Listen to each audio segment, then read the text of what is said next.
Our next speaker, Mr. Mohammad Almusaiteer, process engineer at Saudi Aramco, speaking on blue ammonia, blue hydrogen. Over to you, Mr. Mohammed. Yes, good morning, everyone. Thank you for having me. As mentioned, my name is Mohammad Almusaiteer. I've been with Saudi Aramco for 2.5 years now, working for gas treat, amine sweetening, as well as our CO2 unique compression unit. Today, briefly, I'll talk to you about the blue ammonia, blue hydrogen demonstration that took place last year in collaboration with the Japanese energy organization, as well as Aramco and SABIC from the kingdom. So before we start, as you may be aware, one of the most spoke of topic these couple of years back is global warming. Okay, and as a result, a lot of pressure has been put into companies into minimizing the carbon dioxide emission. And now the kingdom, they've taken several initiatives, including strict environmental protection requirements, as well as minimization of the CO2 emission to the atmosphere to contribute to the minimization of the greenhouse gases. Now, one of the initiatives is the blue ammonia. So to start off with, let's explain briefly what is ammonia now. Why ammonia? Why is it used? What is blue ammonia? How is it different than the ammonia itself? So the ammonia is a colorless gas. It's compressed or composed of one nitrogen, as well as 3 hydrogen atoms. This product, or this ammonia product, has also a side product when producing the ammonia, which is the carbon dioxide. Also, the typical utilization for the ammonia is for the medicine as well as fertilizers. Now, let's explain the HABER-BOSCH process that we introduce ammonia, or we produce ammonia. So we have our natural gas that goes into a steam reformer. So the steam would actually help in combining the ammonia with the hydrogen atoms with the nitrogen from the air. Now we're extracting the steam, and we extract the hydrogen, combine it with an air to actually extract the nitrogen, and through an iron catalyst reactor and cooling, we produce liquid ammonia. Okay. Now, as discussed, we have side product CO as well as CO2, and that's where our presentation will be mainly discussing. Okay. Now, the CO2 capture is our side, or our main discussion in this presentation, but just to emphasize more, this is not only being used in the natural gas industry, but as well as the oil production. Now, for oil, we have gasification. We also extract hydrogen, combine it with nitrogen, and we have the same end product, which is liquid ammonia, as well as our side product of CO as well as CO2. And through a shift reactor, we do convert it from CO to CO2. This has, just to mention the process in a simplified way. Of course, there's other things that contribute to such process, but we're just taking the main aspects of it. Okay. Now, let's talk briefly about the circular carbon economy. Now, what is the circular carbon economy? This is the circular carbon economy is a significant step from the kingdom towards minimizing the CO2 emission through circulating the CO2, utilizing it in other processes instead of just emitting it to the atmosphere. Now, the blue ammonia is an ammonia, however, it's defined to distinguish between ammonia as well as blue ammonia, depending on the utilization. Now, it should be mentioned that there's also green ammonia, and the green ammonia is used for another process, which I will just mention later. So the blue ammonia is a feedstock to make blue hydrogen. It converts the hydrocarbon to hydrogen and then to ammonia, in which the CO2 is captured. Okay. Now, the ammonia, it will be liquefied and used as a fuel source for applications such as the gas turbine and transportation. Okay. Now, the beneficial thing of this step is there's no actual CO2 emission. We have only nitrogen and water as a side product to this combustion of the ammonia itself. Okay. Now, for our benefits, because ammonia has 18% hydrogen, is actually a good it's a good stabilizer for the ammonia is a good stabilizer for the hydrogen, which is used for combustion. As mentioned, it's a stable hydrogen carrier, and it's usually at a favorable pressure and temperature. Now, we have other things that can be shipped, such as the liquefied natural gas. However, we have two aspects that are very concerning. We have to maintain it at a very low temperature, cryogenic typically, and pressure, as well as the emission of the side product. However, for the blue ammonia now, we can transport the product to Japan using vessels with low cost, because the pressure and temperature can be maintained without any concern of vaporization losses. And as mentioned, we have no carbon dioxide emission as shown in the combustion reaction. Last thing, it's cleaner, affordable, and more sustainable energy source because of the hydrogen atom in the ammonia. And it's part of the circular carbon economy, and we will discuss more about the circular carbon economy and how it actually works through figures which we will have. Now, for the circular carbon economy, we are reducing the CO2 emission through capturing the CO2 to be reused for other processes. Now, we have different processes. The two main ones that we use in Saudi Arabia is the enhanced oil recovery, as well as the carbon capture and utilization. Now, for the enhanced oil recovery, this is where Aramco comes in. We have it at the CO2 compression unit, in which the CO2 is used to be injected instead of water to increase the pressure and enhance the oil recovery. For the carbon and carbon capture and utilization, it's using SCHEMATIC for methanol production, and the CO2 is used as the feedstock. Now, before we move any further, speaking just simply about the CO2 physical properties. Now, the CO2 is a pure CO2 is colorless. It's not flammable at ambient temperature or pressure because it's the product of the combustion. It's not reversible. Now, above critical point, the CO2 it does not exist in a it's called the dense phase, which is at a supercritical phase that has a density of a liquid and the viscosity of the gas. So for transportation, it actually, if you reach a supercritical point, then at this phase you can actually inject it into the wells.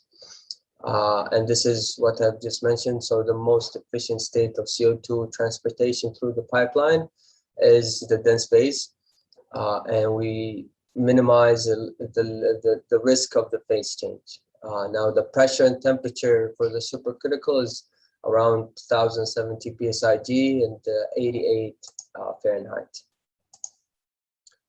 Now, talking about the blue ammonia project. So the project overview, we have the project is between Aramco, SABIC, and the Institute of Energy in Japan. So the blue ammonia will be produced in the kingdom and will be shipped to Japan to be used for energy production systems such as electricity, transportation.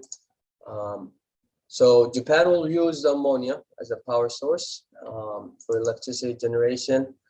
For this demonstration, we've actually transported 40 metric tons of blue ammonia, around 100 million scf per day of CO2. Of CO2 was a side product, okay, from this 40 metric tons. And so this 100 million scf will be used either in the methanol production as a feedstock or the oil recovery enhancement.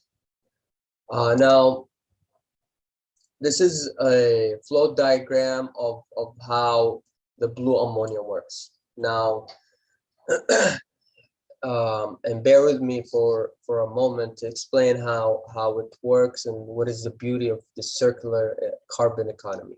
Now, our natural gas will be used as a feedstock to hydrogen plant in Jubail, okay, where we will extract the hydrogen.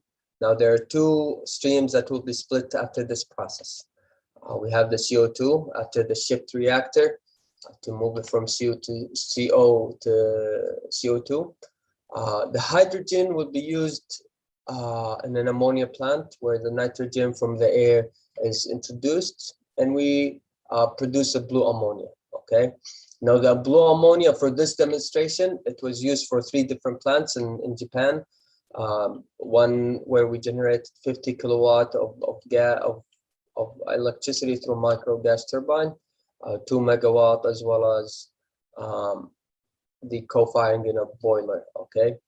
Now, as mentioned, we have our emission, which is the nitrogen and water in this in this combustion, okay? Now, this is the ammonia part to it. Coming to the CO2, so the CO2, we will take it to CO2 capture plant, where we produce the CO2 to be utilized into two different plants. Now, for methanol, this is Ibn Sina with SABIC, where they use it as a feedstock, okay? While we have it also in the enhanced oil recovery plant, okay? Now, the CO2 should be, I should mention that the CO2 is in the cryogenic phase. So it's a very, it's a liquefied CO2 that will be introduced to both the Ibn Sina plant for the methanol, as well as the EOR and HNGL, where we enhance the oil recovery.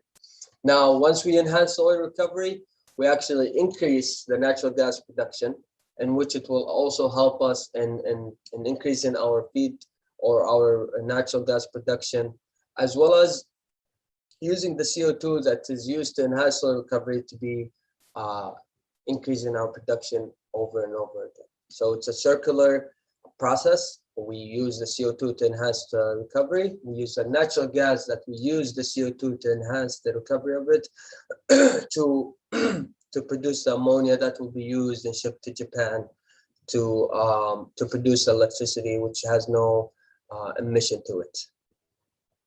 Now, moving to the CO2 capture, okay. Now, this is what was discussed. However, this is more a visual demonstration. So this is what happened in the last demonstration.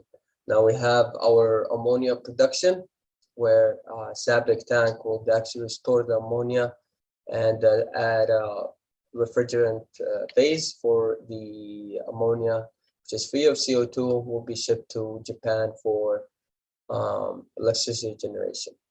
Now, for the process, we have 20 tons for this demonstration, where liquefied CO2 was shipped through Muttahida or United to HNGL through ISO container, and then to the CO2 compressor, and then finally to our end customer, which is the wells for enhanced oil recovery. Now, for Benzina, they have another different process, which is methanol production. But for this, for the sake of this presentation, we will be discussing HNGL or Aramco in general, the CO2 compression facility, which is a unique compression facility and the only one currently existing in the Middle East. Okay, now to give you a brief about HNGL. Now, HNGL receives two, well, the design concept. So HNGL is designed to maximize natural gas through liquefying the NGL by two feed sources, which is from two different plants. Our uniqueness is we don't have any H2S in our feed gas, and we use hot water instead of steam or oil. As well as we have combustion gas turbines for our sales gas. Now, as mentioned, we have Hawiyah gas plant in Harad, where we receive 1.6 billion scuff of gas with 2 mol% of CO2. Hawiyah gas plant will actually have no CO2 in their product, as they strip or they absorb all the CO2 through their amine units. But for Harad, we actually have to do it in here through our amine sweetening unit.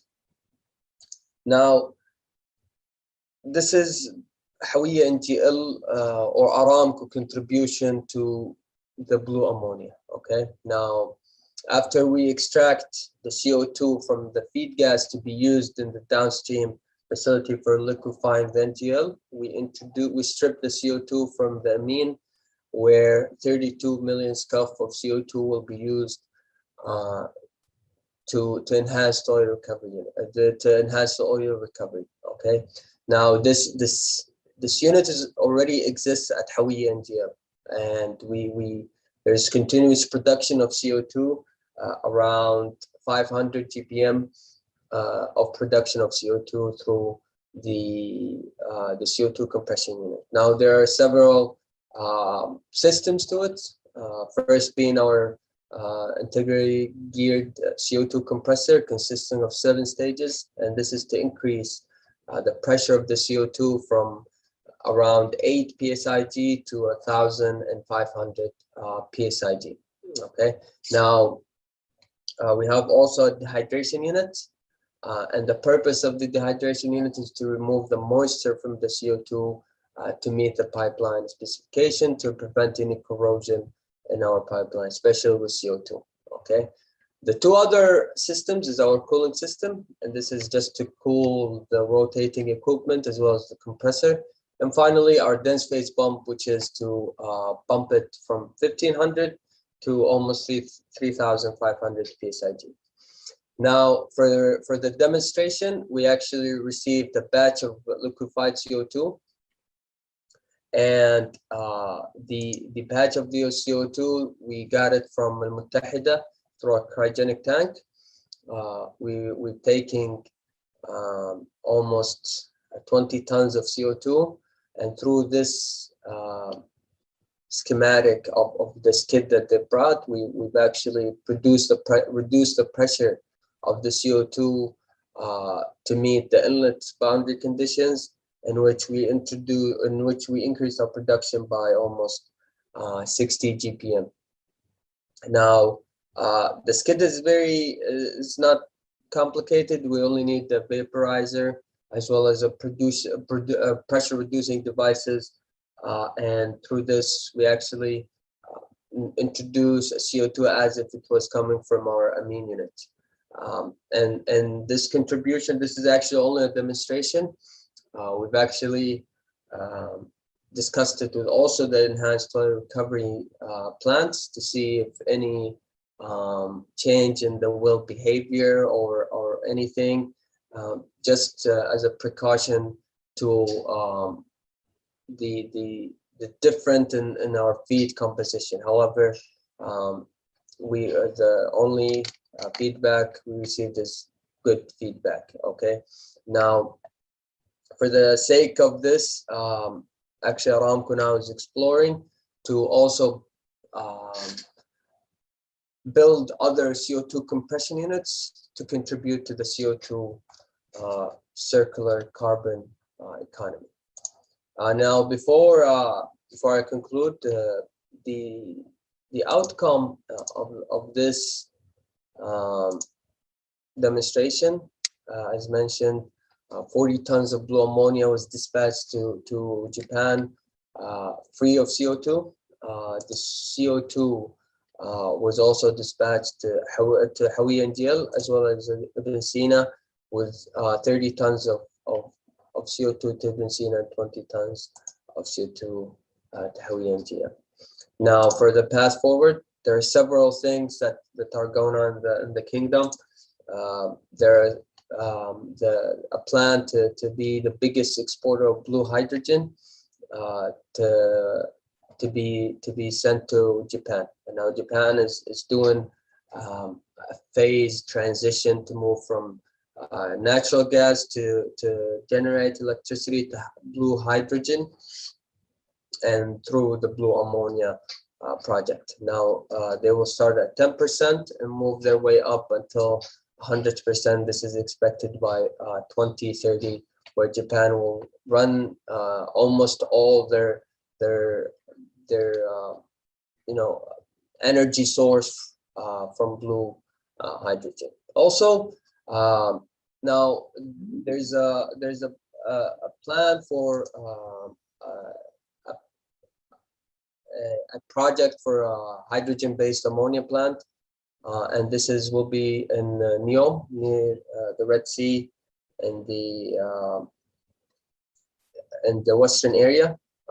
Now, the renewable energy actually used to extract the hydrogen as well through either the wind or the sea itself, and this is what we call green ammonia. Okay, now this is only the difference between green ammonia and blue ammonia is the source of the extracting the hydrogen mainly. Okay, for blue hydrogen we use it from the ammonia and through the natural gas, while the green we use it through renewable sources. And if you wanna actually search for green ammonia, you actually will find plants quite a bit in Australia that have it, that run actually through green ammonia, and it's a very talked about thing, and it's becoming a thing in the world now.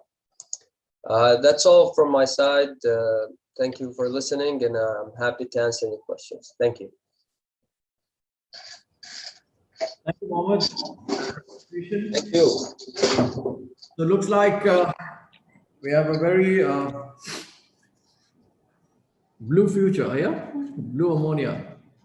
Yeah, brighter than you think. Better than I think. So are you all at Saudi Aramco experimenting this already? Are you all using it at your facilities yet, or yet not yet? Ammonia now will be used mainly for outer kingdom utilization. We will be producing the ammonia in the kingdom to be transported to the energy or to Japan itself. Okay, now as you may know, Saudi Arabia is rich with natural gas, so we will be actually utilizing the natural gas in the kingdom, but we will be minimizing our CO2 through the multiple CO2 compression units as well as the methanol production.